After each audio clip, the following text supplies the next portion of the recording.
تیرے خلق کو حق نے عظیم کہا، تیرے خلق کو رب نے جمیل کیا، کوئی تجھ سا ہوا ہے نہ ہوگا شہا، تیرے خالق حسن و ادا کی قسم۔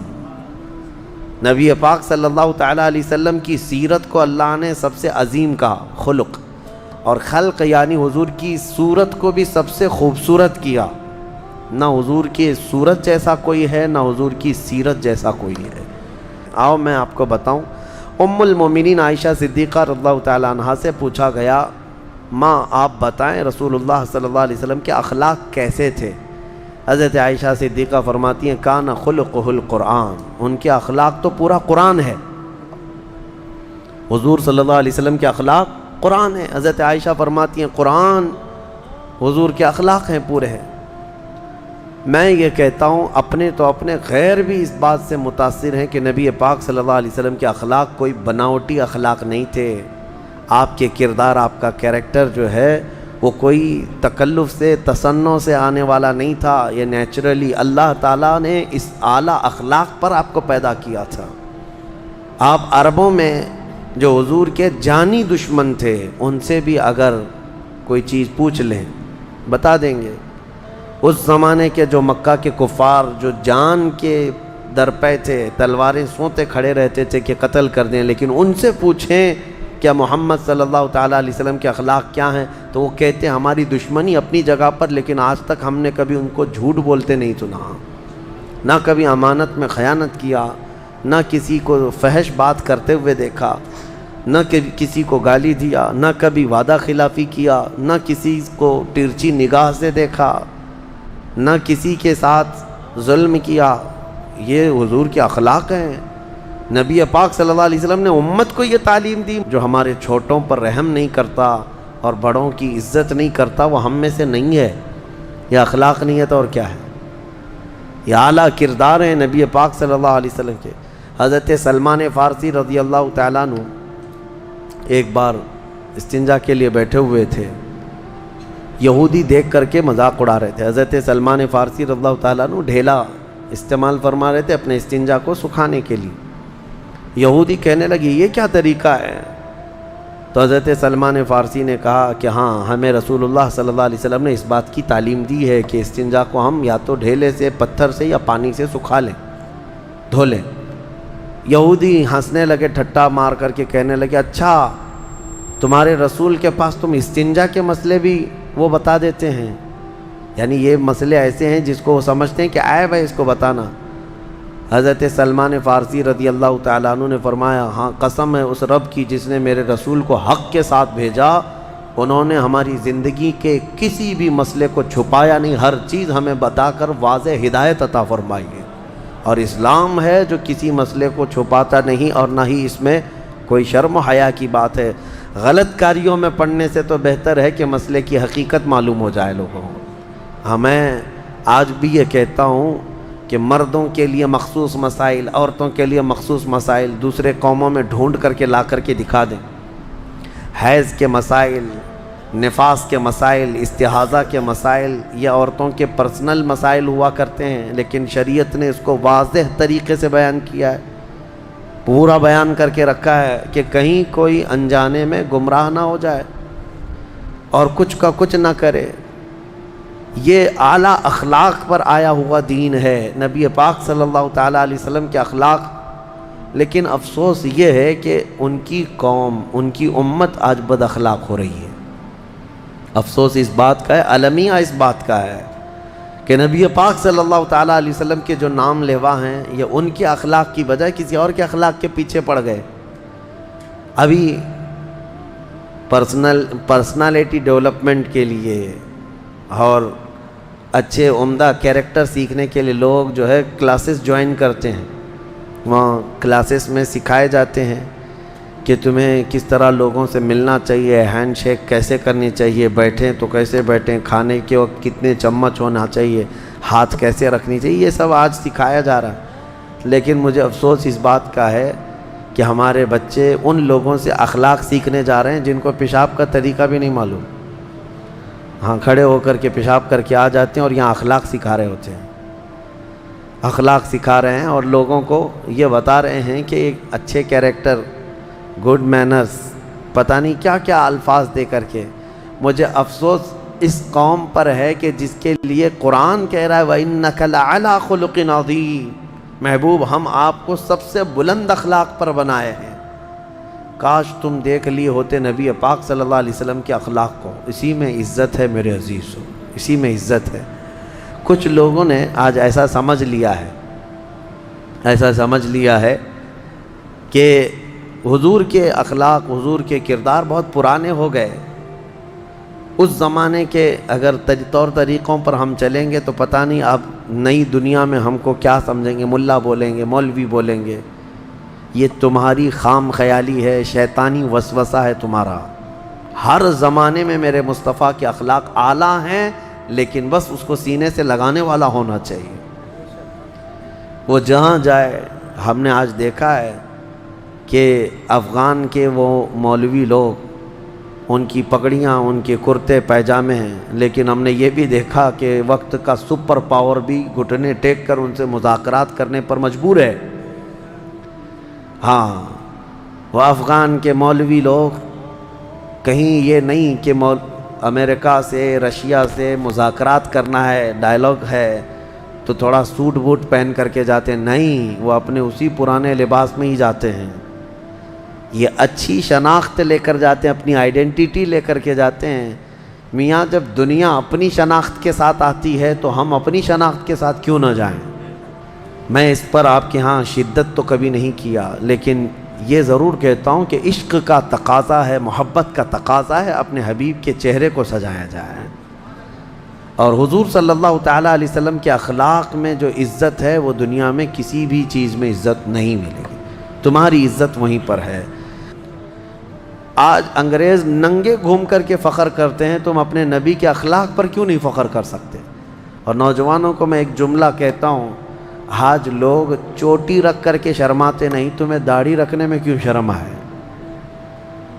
چوٹی والوں کو شرم نہیں آتی اور داڑھی والوں کو کیوں شرم آتی؟ داڑھی مرد کی شان ہے، نبی پاک صلی اللہ تعالیٰ علیہ وسلم کی وجاہت ہے یہ. اور آپ دیکھیں بہت سارے لوگوں کو ایسا لگتا ہے کہ نہیں، یہ زمانے کے تقاضوں کے اعتبار سے نہیں، یہ دنیا نے تمہیں اس طرح دماغ میں بٹھا رکھا ہے، انہوں نے الٹ کر کے رکھا ہے دجالی نظام لانے کے لیے. اور مردوں کو یہ سوچنا بھی چاہیے. میں اس لیے کہہ رہا ہوں کہ میرے مصطفیٰ کریم صلی اللہ تعالیٰ علیہ وسلم کے اخلاق میں سے ہے. کسی بھی صحابہ کرام کی زندگی دیکھو، اولیاء کرام کی زندگی دیکھو، وہ حضور اکرم صلی اللہ علیہ وسلم کے ان اخلاق کے پیچھے چلے، انہوں نے عزت پائی. کچھ تو رکھتے داڑھی، اور یہ داڑھی بھی بڑی ضدی ہے. بیچارہ صاف کر کر کے داڑھی کو بولتا ہے نہیں میں مرد نہیں ہوں. وہ بار بار اگ کر کے بتاتی ہے نہیں تو مرد ہی ہے. وہ پھر آتی ہے روزانہ اور پھر بولتی ہے نہیں تم مرد ہو بھائی. اور یہ اس کے ساتھ لڑتا ہی رہتا ہے کہ چہرے پر اتنے ہوں کہ دور سے دیکھنے پر آپ کا چہرہ مردانہ نظر آئے. اتنی داڑھی تو رکھے کہ دور سے نظر آ جائے کہ اس کے چہرے پر بال ہیں. نبی پاک صلی اللہ تعالیٰ علیہ وسلم کی سنت سمجھ کر کے رب تبارک و تعالیٰ نے فرمایا وَإِنَّكَ لَعَلَىٰ خُلُقٍ عَظِيمٍ. اے محبوب ہم نے آپ کو بلند اخلاق پر بنایا ہے. حضور اکرم صلی اللہ تعالیٰ علیہ وسلم کے لیے جو الفاظ حدیث میں آئے ہیں نا، جنہوں نے حضور سے ملاقات کی ہے، حضور ایسے ملتے تھے. یہاں تک کہ صحابہ اکرام فرماتے ہیں حضور صلی اللہ علیہ وسلم مصافحہ کرتے تو جب تک سامنے والا ہاتھ نہیں نکالتا حضور نہیں ہاتھ چھوڑتے تھے. وہ سامنے والا خود ہی ہاتھ چھوڑ لے تب حضور ہاتھ چھوڑتے، یہ نہیں کہ کھینچ لے. آج ہم سے بھی یہ نہیں چیز ہو سکتی. کثرت سے لوگ مصافحے کے لیے آتے ہیں، ہم مصافحہ کرتے رہتے ہیں، اتنا وقت ہی نہیں ہوتا. لیکن مصطفیٰ کریم کے ان اخلاق کو دیکھیں. کوئی آتا حضور کے ہاتھ کو پکڑتا تو حضور پاک صلی اللہ تعالیٰ علیہ وسلم ہر ایک کو وہ عزت دیتے تھے کہ سامنے والے کو یہ لگتا میں ہی سب سے اہم ہوں. حضور کی بارگاہ میں ہی سب سے اہم ہوں، ہر ایک یہی سمجھتا. نبی پاک صلی اللہ تعالیٰ علیہ وسلم جب کسی سے بات فرماتے تو اس کی طرف پوری توجہ فرماتے. اور یہاں تک کہ وہ کوئی ایک بات کو بار بار ریپیٹ کرتا ہے، دہراتا ہے تو حضور اس کے ہر بار جواب بھی دیتے تھے. اللہ کے حبیب صلی اللہ تعالیٰ علیہ وسلم نے کبھی بھری محفل میں کسی کو ذلیل نہیں کیا، حتیٰ کہ جنگ بدر کے موقع پر صفیں لگا رہے تھے تو ایک صحابی ان تھوڑا سا آگے آ گئے تھے، ان کا پیٹ باہر تھا صف سے آگے، حضور نے اپنی چھڑی سے ان کو پیچھے کیا، پیچھے جاؤ، صف میں برابر ہو جاؤ۔ تو انہوں نے کہا کہ میں بدلہ لے لوں گا، آپ نے چھڑی ماری ہے مجھ کو۔ نبی پاک صلی اللہ علیہ وسلم نے منع نہیں فرمایا، کہا کہ ٹھیک ہے آ جاؤ، چھڑی ان کے ہاتھ میں دی، صحابہ دیکھ رہے تھے۔ کہا اس صحابی نے کہ میں تو کپڑا اوپر نہیں تھا میرے جسم پر، آپ تو کرتا پہنے ہوئے ہیں، آپ بھی اپنا کرتا اٹھا دیجئے۔ نبی پاک صلی اللہ علیہ وسلم نے اپنا جبہ اٹھایا، وہ صحابی بڑھ کر مہر نبوت کو بوسا دیتے ہیں، اور اس کے بعد حضور صلی اللہ تعالیٰ علیہ وسلم کو اتنا محبت سے چوم لیا، اس کے بعد کہتے میرا بدلہ ہو گیا۔ حضور نے پوچھا تم ایسا کیوں کر رہے ہو، ایسا کیوں کیا تم نے؟ وہ صحابی کہتے ہیں اس لیے کہ جنگ کے میدان میں ہوں اور جان ہتھیلی پر لے کر کے ہوں، کیا پتہ کہ واپس اس میدان سے میں باہر نکل پاؤں یا نہیں، میں نے یہ سوچا اس دنیا سے جانے سے پہلے آپ کے جسم سے مس ہو جاؤں تاکہ اس برکت سے جہنم کی آگ حرام ہو جائے۔ نبی پاک صلی اللہ علیہ وسلم نے مسکرایا، حضور نے اخلاقی طور پر اپنے آپ کو بدلے کے لیے تک پیش کر دیا، بدلے کے لیے پیش کر دیا، یہاں تک کہ حضور صلی اللہ تعالیٰ علیہ وسلم حسنین کریمین کو ایک بار گود میں لیے چوم رہے تھے، بوسہ دے رہے تھے۔ کبھی کبھار حضور صلی اللہ تعالیٰ علیہ وسلم ان کے لبوں کو چومتے تھے اور ان کی گردن کو سونگھتے تھے۔ تو ایک صحابی تھے، انہوں نے کہا یا رسول اللہ صلی اللہ علیہ وسلم آپ بچوں کو چومتے بھی ہیں، یعنی بوسہ دیتے ہیں؟ تو حضور صلی اللہ تعالیٰ علیہ وسلم نے فرمایا یہ رحمت کا ایک حصہ ہے جو اللہ نے عطا کیا ہے۔ تو انہوں نے کہا میرے تو کتنے بچے 8-10 یا کچھ، انہوں نے کہا میں نے کبھی آج تک بچوں کو چوما ہی نہیں۔ کہا حضور اکرم صلی اللہ تعالیٰ علیہ وسلم نے کہ بچوں کو یہ پیار کرو، یہ بوسہ دینا یا ان کو قریب کرنا یہ حضور کی سنتوں میں سے ہے۔ پہلے عرب لوگ اس کو عیب سمجھتے تھے کہ بچوں کو کیسے اٹھائیں گے، یہ سب کام عورتوں کا ہے۔ اللہ کے نبی صلی اللہ تعالیٰ علیہ وسلم نے بچوں کا پیار سکھایا ہے۔ جو باپ جتنا اسے وقت دے گا، جتنا پیار دے گا، جوانی میں بچہ اس کے لیے اتنا ہی خدمتگار بھی ہوگا، اتنا ہی خدمتگار ہوگا۔ کھانے کے آداب اور طریقے میرے مصطفیٰ نے سکھائے، استنجا کے طریقے حضور نے سکھائے، برتن میں بیٹھو تو کس طرح سے کھاؤ، جب مختلف قسم کے کھانے ہوں یا ایک ہی قسم کا کھانا ہو تو آدمی کو اپنے سامنے سے کھانا چاہیے۔ کبھی یہ بھی حدیث ہے، طویل حدیثیں ہیں کہ کوئی ادھر سے ہاتھ اٹھا کر ڈال رہا ہے، ادھر سے ہاتھ، میرے آقا صلی اللہ علیہ وسلم نے منع فرمایا۔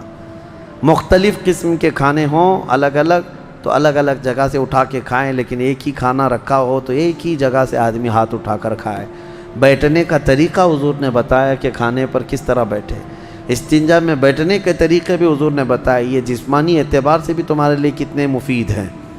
اس کے علاوہ پانی پینے کے طریقے حضور نے بتایا کہ 3 سانسوں میں پیے، نہ کہ بیل کی طرح کنٹینیو ایک ہی گھونٹ میں پورا پانی پی جائے۔ حکمتیں ہیں حضور صلی اللہ تعالیٰ علیہ وسلم کے ان اخلاق میں، بڑی حکمتیں ہیں۔ سونے کے آداب بتائے، کس طرح سے لیٹنا ہے۔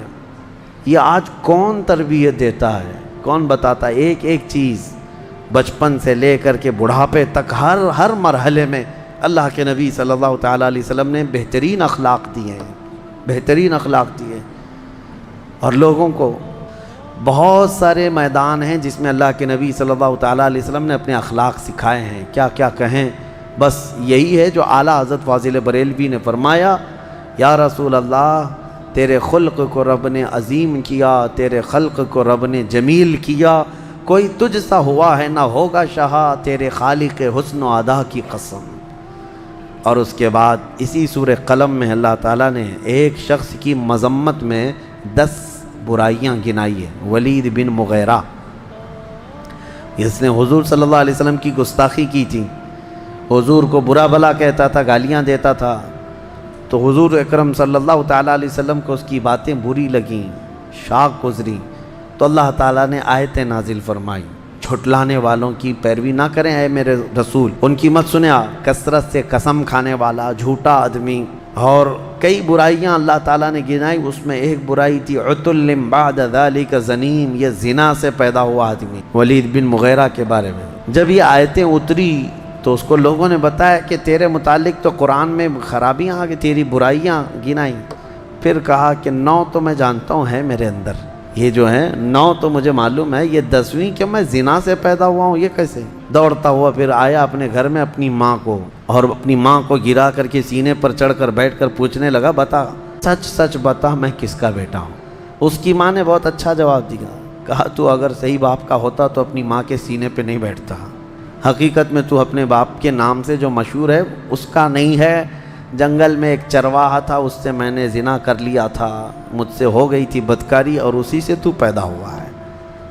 ولید بن مغیرہ اٹھ گیا اور کہا 10ویں بھی کمپلیٹ ہو گئی، 9 تو تھی اندر، 10ویں برائی بھی کمپلیٹ ہو گئی۔ آج کے یہ سب حرامیوں کو پوچھ لینا چاہیے اپنی ماں سے جا کر کے، جو حضور کی شان میں بھونکتے ہیں ان کو پوچھ لینا چاہیے اپنی ماں سے جا کر کے۔ یہ قرآن کا اصول میں بتا رہا ہوں، اس میں مجھے کوئی جھجک نہیں ہے۔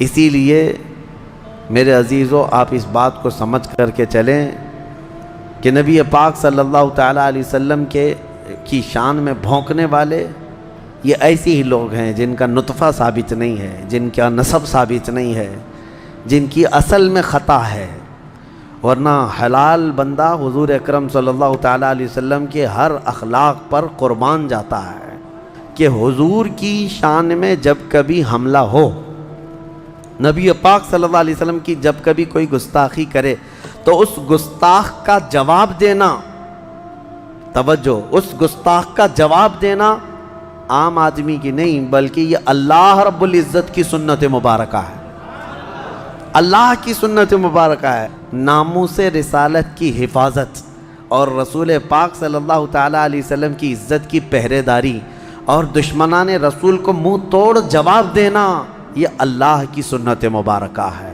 تو آپ کی زندگی میں اگر کبھی موقع ملے تو ایسے گستاخوں کا منہ توڑ جواب دیں، منہ توڑ نہیں دانت توڑ بھی جواب دیں کہ نبی پاک صلی اللہ تعالیٰ علیہ وسلم کی شان میں بولنے کے لیے پھر دانت ہی نہ رہیں، وہ کیا بول رہا ہے بعد میں کسی کو سمجھ میں بھی نہ آئے۔ دنیا میں ہماری بات تو چھوڑیں، بڑے بڑے دوسرے دانشور لوگوں نے لکھا ہے، آپ کو میں بتاؤں، گرو نانک کا تو ایک جملہ مشہور تھا، محمد نہ ہے بھکتی نہ ہے۔ محمد صلی اللہ تعالیٰ علیہ وسلم نہ ہو تو عبادت ہی نہیں ہے دنیا میں، عبادت کا صحیح طریقہ دنیا میں دکھانے والے محمد صلی اللہ علیہ وسلم۔ اسی طرح سے کئی ایسے لوگ ہیں جو نان مسلم ہیں لیکن حضور پاک صلی اللہ تعالیٰ علیہ وسلم کے تعریف میں وہ رطب اللسان ہیں۔ گرو نانک نے تو پوری نعتیں لکھی ہیں حضور صلی اللہ تعالیٰ علیہ وسلم کے متعلق، پتہ نہیں کتنے اشعار لکھے ہیں۔ جارج برنارڈ شاہ ایک بہت بڑا رائٹر بھی گزرا ہے، دانشور ہے، انگریز ہے، اس نے اپنی کتاب میں لکھا ہے کہ میں نے بہت سارے ریولیوشن دنیا میں دیکھے، انقلاب، لینن کا انقلاب، مارکسزم کا انقلاب، یہ ریولیوشن آیا، کمیونزم کا ریولیوشن آیا، بہت سارے بڑے بڑے انقلاب آئے دنیا میں۔ وہ کہتا ہے جو انقلاب لانے والی شخصیت ہوتی تھی وہ جب تک زندہ ہوتے ان کی تحریک بھی چلتی، تنظیم بھی چلتی، اور اس کے بعد دھیرے دھیرے دھیمی ہو جاتی، ٹھنڈی پڑ جاتی۔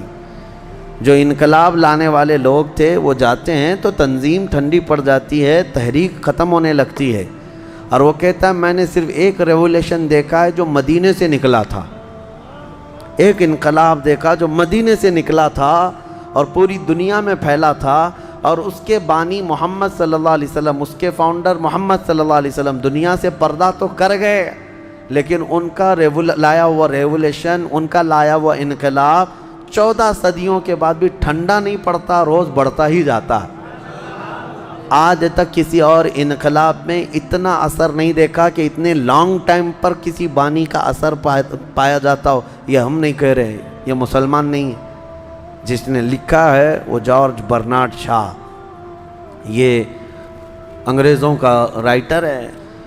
بہرحال دنیا جس کی آنکھیں کھلی انہوں نے پہچانا، لیکن میں آج ان لوگوں کی تعریفوں کو دلیل کے طور پر یا حضور کی فضیلت کے لیے نہیں بیان کر رہا ہوں۔